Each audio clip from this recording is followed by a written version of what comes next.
आज से कई महीने पहले मेरे पास में इंस्टाग्राम पर एक लड़का मैसेज आता है और वो लड़की मैसेज करके कह रही थी कि भाई मुझे आपसे बात करनी है, मुझे तुम्हारी हेल्प की बहुत ज्यादा जरूरत है, मैं बहुत ज्यादा परेशान हूँ, लेकिन मैं किसी कारणवश उस लड़की के मैसेज का जवाब नहीं दे पाता हूँ। तो वो कुछ देर बाद मेरे पास में कॉल करती है और मैं किसी कारणवश उसकी कॉल भी रिसीव नहीं कर पाता हूँ। वो कुछ समय बाद दोबारा फोन करती है लेकिन मैं उसको भी रिसीव नहीं कर पाता। जब वो तीसरी बार फोन करती है तो मैं उसकी कॉल उठा लेता हूं और जैसे ही मैं कॉल उठाता हूं वो लड़की रोने लगती है और जो उसने अपनी कहानी सुनाई वाकई में उसे सुनने के बाद मेरे भी रोंगटे खड़े हो गए। जब वो लड़की मुझसे बात कर रही होती है तो वो कॉल पर रोने लगती है और कह रही थी कि भाई मैं मर जाऊंगी, अब इस दुनिया में मेरा कोई नहीं है, मेरा मरना ही बेहतर है। जैसे ही वो मरने की बात कर रही है तो मैं भी डर जाता हूँ। उसके बाद मैं उसको कुछ ऐसे किस्से सुनाता हूँ, ऐसी कहानियां सुनाता हूँ और उसे जीने के लिए प्रेरित करता हूँ। और मैं काफी कोशिशों के बाद, काफी मेहनत के बाद उस लड़की को बहला फुसलाकर शांत करा ही देता हूँ। अब वो लड़की अपनी कहानी जो बता रही थी, दरअसल वो लड़के एक लड़के से प्यार करती थी और उस लड़के के साथ में वो अपने गांव से भागकर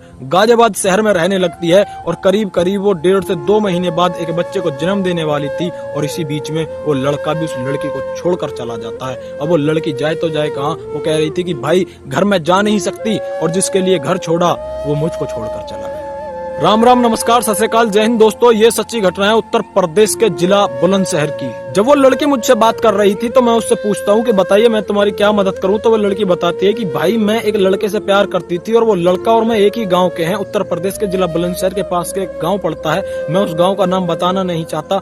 तो वो लड़का और लड़की अपने घर से भागकर, वो दोनों शादी तो करते नहीं है लेकिन एक साथ रहने लगते हैं और जैसे ही दिन करीब आ रहे थे वो लड़की 1.5 से 2 महीने बाद एक बच्चे को जन्म देने वाली थी। इसी बीच में जिस लड़के के साथ वो अपने गांव से भाग कर आई थी वो लड़का उसको छोड़कर भाग जाता है और वो लड़की पूरी मेहनत करती है उस लड़के से कांटेक्ट करने की, लेकिन उसको पता तो चल जाता है कि ये अपने घर में है, अपने परिवार के पास है, लेकिन वो लड़की अपने परिवार के पास नहीं जा सकती क्योंकि वो एक बच्चे को जन्म देने वाली थी। वो लड़की रोने लगती है और कहती है कि भाई मैं मर जाऊंगी। मैं उसको कुछ झूठी कुछ सच्ची कहानी सुनाने के बाद बहला फुसलाकर उसको जीने के लिए प्रेरित कर देता हूँ। और अभी कुछ दिनों पहले ही उस लड़की का मेरे पास मैसेज आया था और वो कह रही थी कि भाई बेटी पैदा हुई है।